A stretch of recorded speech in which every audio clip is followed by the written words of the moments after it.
Bahlil Lahadalia selaku bos BKPM siap melayani tantangan debat mahasiswa. Saya bicara sama mahasiswa, makanya saya bawa deputi saya semua. Salah jawab, besok resiko jabatan dipertaruhkan. Karena bicara sama si payung itu hanya kepada Tuhan kita percaya.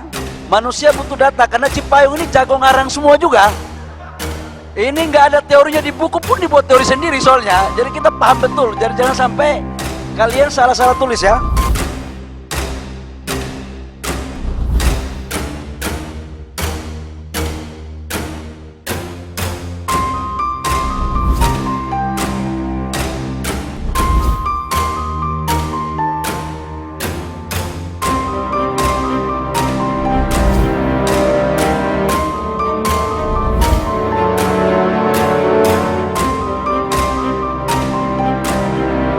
Bos BKPM menyatakan kesediaannya dan kesanggupannya untuk hadir dalam debat terbuka tentang pembahasan RUU Cipta Kerja atau Undang-Undang Omnibus Law yang baru disahkan pemerintah dan sudah diteken Jokowi pada 2 November yang lalu. Dan menurut Bahlil, kesediaannya untuk datang dalam acara debat terbuka karena Undang-Undang Cipta Kerja merupakan tanggung jawab negara dan juga untuk generasi muda. Bayangkan, jika semua kementerian yang terkait dengan Undang-Undang Cipta Kerja seperti Bahlil Lahadalia pasti tidak akan demo berjilid-jilid. Karena Bahlil Lahadalia selaku bos BKPM bisa meladeni debat terbuka dengan para mahasiswa yang menolak Undang-Undang Cipta Kerja. Seharusnya juga para menteri menjadi juru bicara Presiden Joko Widodo supaya di tengah masyarakat tidak ada miskomunikasi antara pemerintah dan masyarakat. Dan menurut Bahlil Lahadalia, Undang-Undang Cipta Kerja ini sangat dibutuhkan di Indonesia, di mana kesempatan lapangan kerja terbuka lebar. Karena banyak investasi yang masuk.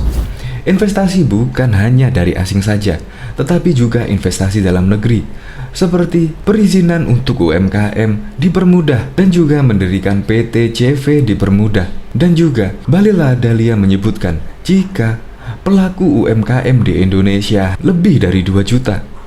Makanya itu, UMKM adalah penyelamat ekonomi bangsa.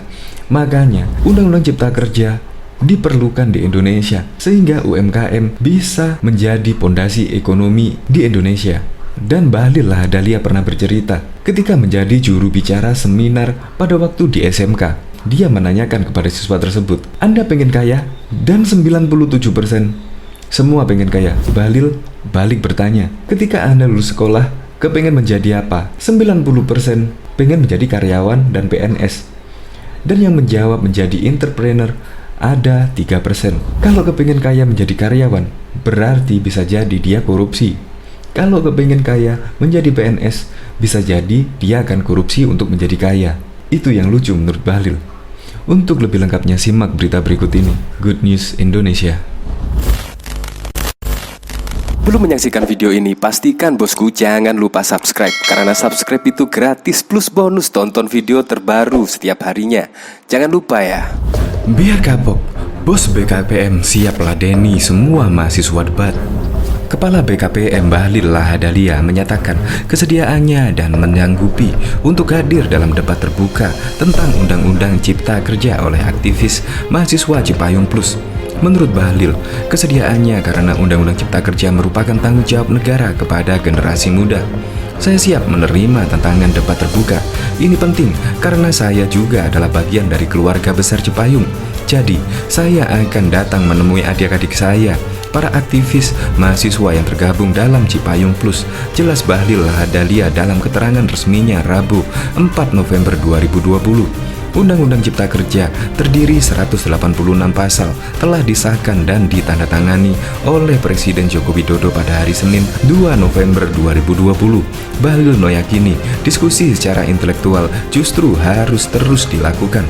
Tradisi dialektika intelektual adalah bagian dari nilai luhur para aktivis Cipayung, dan karena itu harus terus dijaga. Dalam konteks Undang-Undang Cipta Kerja, justru ini adalah kesempatan bagi saya mewakili pemerintah untuk menyampaikan hal-hal yang terutama berkaitan dengan anak-anak muda, tegas salah satu anggota kabinet termuda ini. Undang-Undang Cipta Kerja yang merangkum 77 undang-undang ini terbagi menjadi 11 klaster. Di antaranya adalah kemudahan berurusan dan berusaha serta meningkatkan ekosistem investasi dan kegiatan berusaha. Bahlil justru memandang Undang-Undang Cipta Kerja ini dibutuhkan bagi generasi muda. Seperti yang selalu saya kemukakan, undang-undang ini adalah undang-undang masa depan. Jadi justru sangat berpihak kepada UMKM dan generasi muda Indonesia, pungkas Bahlil Lahadalia. Rencananya, debat terbuka akan dilaksanakan malam ini 4 November pukul 19.30. Kegiatan dilakukan secara tatap muka dengan memperhatikan dan menaati protokol kesehatan pencegahan pandemi. Debat dapat disaksikan secara daring melalui kanal YouTube BKPM TV. Sejumlah mahasiswa yang tergabung dalam Cipayung Plus Jawa Timur menggelar aksi di depan gedung DPRD Jatim Jumat 9 Oktober 2020. Mereka menyuarakan penolakan terhadap Undang-Undang Cipta Kerja Omnibus Law. Masa gabungan dari 7 organisasi ini bergantian menyuarakan tuntutan pencabutan Omnibus Law.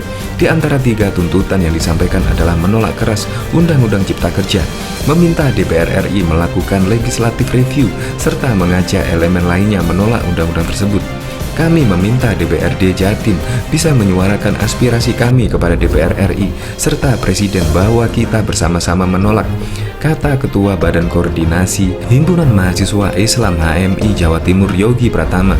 HMI Jatim yang menjadi salah satu di antara 7 elemen Cipayung Plus akan menyiapkan aksi lanjutan apabila tak ada respon positif dari pemerintah. Kami akan menunggu. Jika tidak dibatalkan, kami siapkan aksi yang lebih besar, tegasnya. Ketua Ikatan Mahasiswa Muhammadiyah IMM Jawa Timur, Andreas Susanto, menambahkan bahwa Cipayung Jatim sejak awal menolak. Kami juga melihat secara komprehensif bahwa meminta pandangan dan kajian kepada para pakar, katanya. Lebih detail lagi, pihaknya menyoroti isi Undang-Undang Cipta Kerja. Di antaranya adalah adanya klaster tenaga kerja yang dianggap merugikan buruh dan menguntungkan pengusaha secara sepihak. Kami dengan tegas menolak, bukan lagi menunda, katanya. Di sela aksi, anggota DPRD Jatim dari fraksi Demokrat, Hartoyo, lantas menemui mahasiswa. Hartoyo menerima aspirasi mahasiswa dan berjanji melaporkan ke DPRD sebagai lembaga.